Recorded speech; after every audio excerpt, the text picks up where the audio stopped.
You know you're local when a road doesn't even register anymore. Plank Road, 4th Street, Military Turnpike. You don't question it. You just drive it. But Plank Road, that one, it deserves a pause because the name isn't symbolic. It isn't poetic. It isn't honoring a person. The road is named after what it actually was. And once you know that, you'll never drive it the same way again. Welcome back, everybody, to another edition of Street Sign Storytime. This one was intriguing to me. It was a road name that was suggested, and I said, that's a real name? And I looked it up and dove deep into the history, and I was like, this one needs to be talked about. It jumped a really cool road name that we're going to do next week, and the spoiler for it is not going to be revealed right here. Come back next week. But I'm super excited to do this, so let's jump right into it, because in the early 1800s, upstate New York, it wasn't charming. It's debatable if it even is right now. It was mud, ruts, and broken wagons. Some places in DePoyster, it's still the same.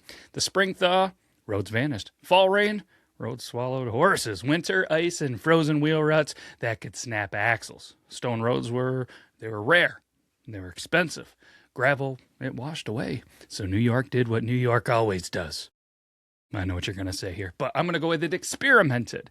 In the 1830s and the 1840s, lawmakers approved private companies to build plank roads, literally laying wooden planks over the mud to create a smoother travel.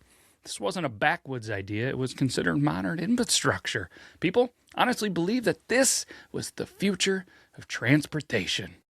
So the person that you just called an idiot would probably be a genius back in those days, right? Nah, they're probably still dumb. But here's the part that most people don't really know. Plank roads, they weren't nailed together. They used heavy timber stringers that were running lengthwise. Thick planks. They were like 3 to 4 inches laid crosswise. Aren't you glad I didn't say 6, 7?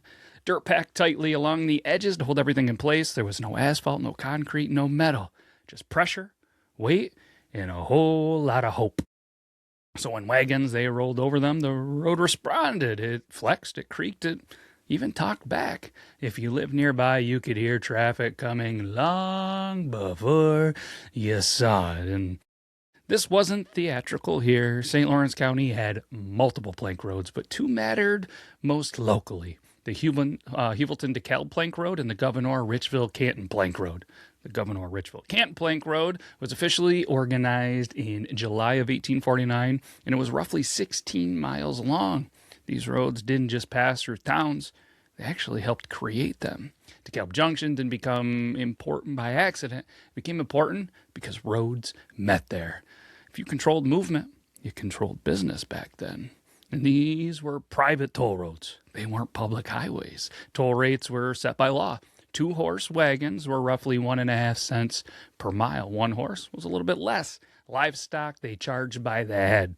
And that doesn't really sound like much until you realize farmers traveled these roads constantly. And those tolls, they started to add up.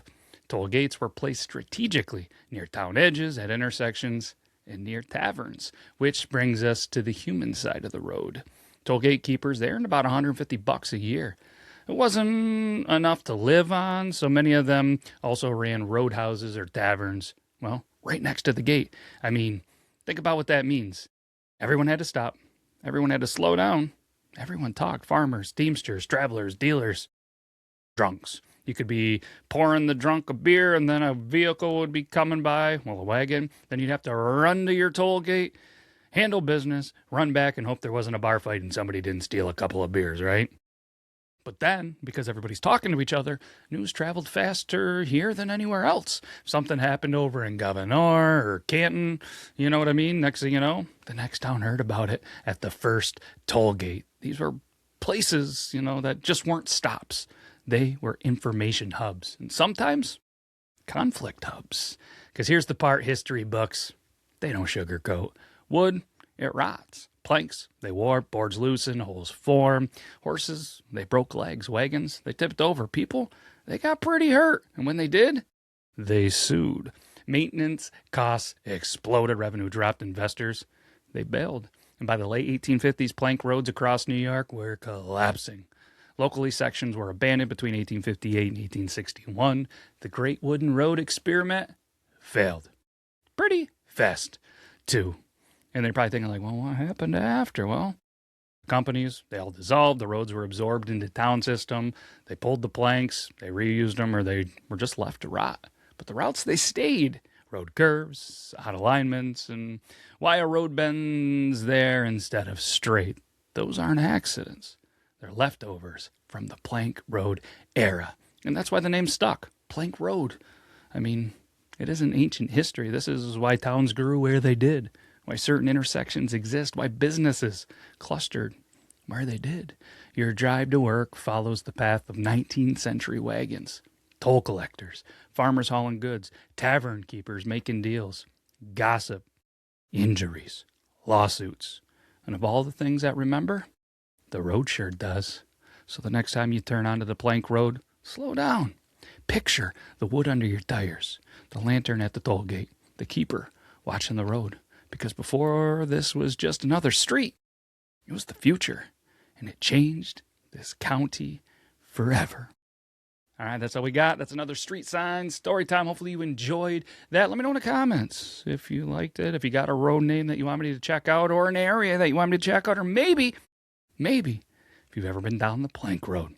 All right, that's all we got. We'll do it again next week. I got a lot of traveling to do. I'm going to be in the lovely Syracuse area. Where else am I going?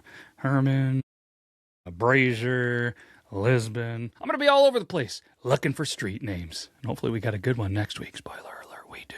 But that's all I got. Take care, everybody.